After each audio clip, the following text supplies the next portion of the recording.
Devant le micro de Lola Plus Média, la première autorité locale du quartier d'Abondi 2 qui abrite cet organe de presse s'exprime sur la proximité du dit média à la population à la base et d'autres divers domaines. Dans une interview exclusive, ce chef de quartier s'intéresse au travail qu'effectuent les travailleurs de cette presse et pour lui, ce dit média veut aider les sans-voix et ensuite il compare les autres médias du pays.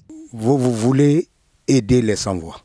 Le journalisme doit aller au tréfonds pour recueillir la vie de la population et la vie des hommes politiques aussi.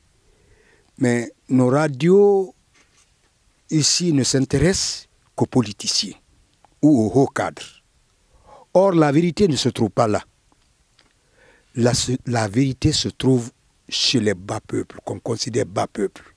Parce que c'est nous qui subissons. C'est nous qui vivons la réalité de ce qui se passe dans ce pays. En changeant la donne, il évoque la composition des membres de son bureau et leur contribution à la construction de la passerelle de Dabondi 2 et les forages. Donc on a beaucoup fait. Si vous voyez par exemple la passerelle qui est là, c'est notre combat qui a fait que la passerelle est là. Il y a aujourd'hui des forages. Il a fallu notre combat. Sinon, l'idée là n'était même pas dans la tête des responsables. Nous avons combattu un an, 6 mois. Selon lui, leur combat, c'était d'empêcher les gens de passer par le sens interdit. On a eu affaire à des militaires, à des hauts cadres, des gens qui venaient taper leur poitrine pour dire à qui tu as affaire. Le sens interdit est un principe universel. Ce n'est pas le quartier qui l'a créé, tout le monde connaît ce qu'on appelle le sens interdit.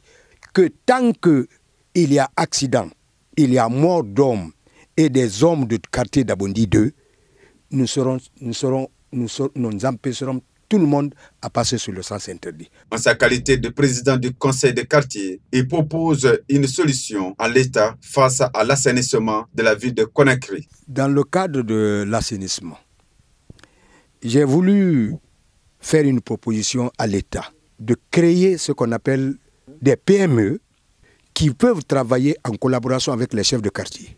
L'État débourse de l'argent. Par exemple, à 4 quartiers, un véhicule, Ben, géré par le quartier et le responsable des PME. On dit, bon, voilà ce que vous allez faire. Le véhicule-là doit être remboursé. En ce moment, le chef de quartier, puisque nous connaissons déjà le nombre de ménages qui existent, parce que depuis le temps de Lansana Conté jusqu'à aujourd'hui, regardez les fonds qui ont été alloués, des fonds colossaux, utilisés aux fins de l'assainissement en Conakry.